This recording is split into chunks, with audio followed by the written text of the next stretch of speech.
Welcome and welcome back all. Today we're talking my favorite superhero of all time. As a kid, I had a giant encyclopedia of nearly every Spider-Man villain and it was awesome. Alright, well, maybe it was my stepdad's, but I still pored over every page like it was gospel regardless. Reading about the 3 different hobgoblins, or was it 4? The origins of such iconic characters like Venom and Carnage, and details about the fascinating Clone Saga, which if memory serves all started because the Jackal was a bit of a weirdo when it came to Gwen Stacy.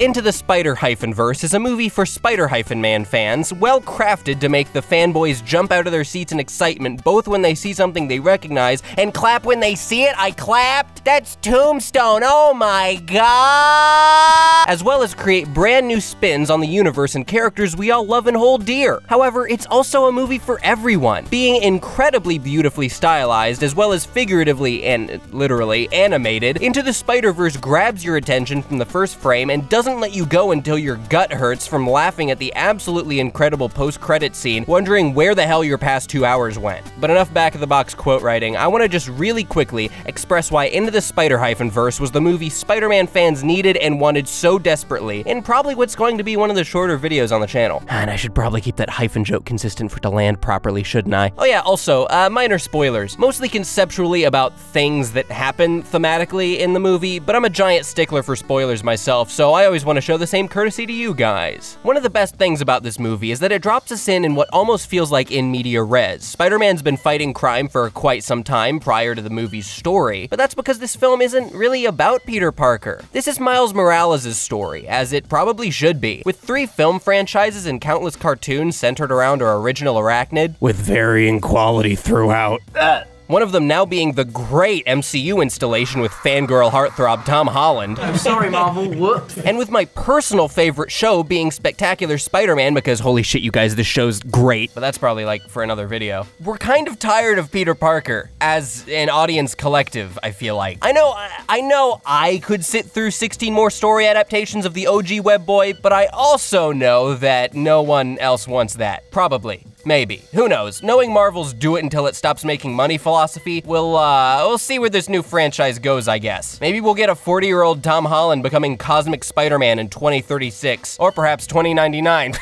So we needed a change of pace, and we got it in the most ingenious way possible, because conceptually, this film is of course a not too subtle passing of the torch story. Miles has to prove himself to not only become Spider-Man in his own right, but to prove himself to Peter and all the other spider people. His arc is fantastic, and thematically reflective of the real world, which is weird, and I love it. And on the subject of Spider-Kin, can I just say I absolutely love the fact that Nicolas Cage was cast as Spider-Man Noir? Spider-Man Noir is from a dimension that is black and white. I got some heavy Wild at Heart vibes from that performance, and I loved that because David Wise is a genius. Now Nicolas Cage has been in 2 of my favorite movies from last year. What even was 2018, dude? But yeah, the movie understands we all know the origin story and even makes fun of itself for even taking any time to try to retell it. And the way it does is satisfyingly self-aware and fun. Keeping most background info brief and funny really worked, and honestly made it feel realer and more grounded than most Marvel films. Actually, I feel like in some weirdly meta way, the movie itself is almost tired of Peter Parker, or at least it acknowledges how we might be, and it does its absolute best to make him interesting again, and yeah, to no one's surprise, they do it by making him an older mentor to Miles, with his own hang-ups from his life that hilariously impact his interactions as a wiser Spider-Man for the fans to both simultaneously admire and laugh at.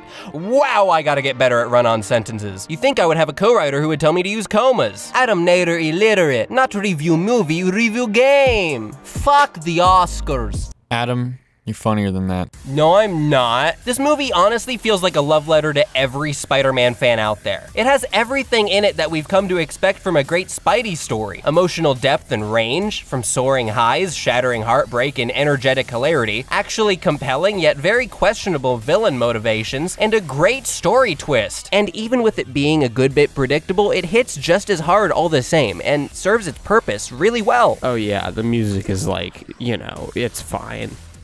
Just kidding, it's phenomenal. So it's a perfect mix of tried and true elements, but they're all underscored by the mentorship of Peter Parker, the subtle romance between Miles and Gwen, and the absolute fun factor of just seeing all these different spider folks on screen at once and eventually fighting together. Plus the tease of a sequel, or at least leaving it open to one. I really hope it gets one because I love how the possibilities are literally endless. Okay, editor's note, since initially writing this, both a sequel and a spin-off have been greenlit, and the spin-off has Spider-Gwen, Spider-Woman, and Silk in it, and that sounds delightful. But I won't watch it because I only watch movies with boys in them. If it were up to me, I wouldn't even sleep with women. Adam, you're funnier than that. I'm a Mugman man.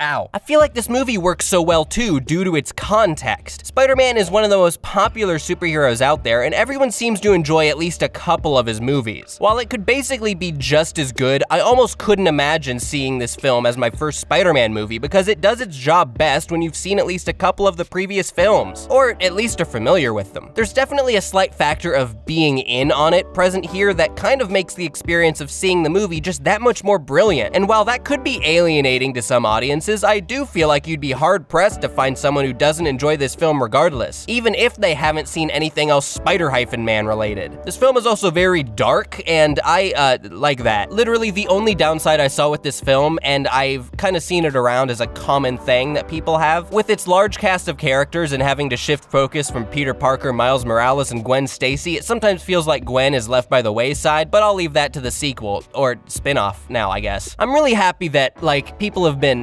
seeing this movie. I've been seeing so much support for it on my Twitter feed for the past, like, month and a half, and no one can shut up about it, and I love it. But as of releasing this video, I'm pretty sure it's super close to the end of its theatrical run, so go run and see it if you haven't. And if you live in the future, buy that fucking Blu-ray, I'm sure it looks amazing. And if you're interested in seeing a much more in-depth review and analysis of the whole film, which goes over kind of similar topics, check out the Spider-Verse video I edited for my buddy Jeff on his channel. It's, you know, a tiny little endeavor. He's out here trying, so I figured I'd help him out. And just for the record, I wrote like this entire script almost before I even saw Jeff's script, so any and all similarities between that and this video are honestly 100% purely coincidental. Just goes to show that epic minds think alike. But if that doesn't catch your goose, then you need to subscribe for more Spider-Verse content. Or else. I mean, I'm actually probably not gonna talk about this movie again. I just wanted to make an ultimatum. Into the Spider Hyphen is a wonderful blast that I'm so happy is finally out and that I got to see. My love goes out to everyone who worked on it, turning it into what it is, because this colorful, wild, cute, fun, weird, and if I may, amazing, spectacular, and sensational movie, even though best enjoyed with a healthy dose of vitamin C for context, is definitely my new favorite Spider-Man film, bar none.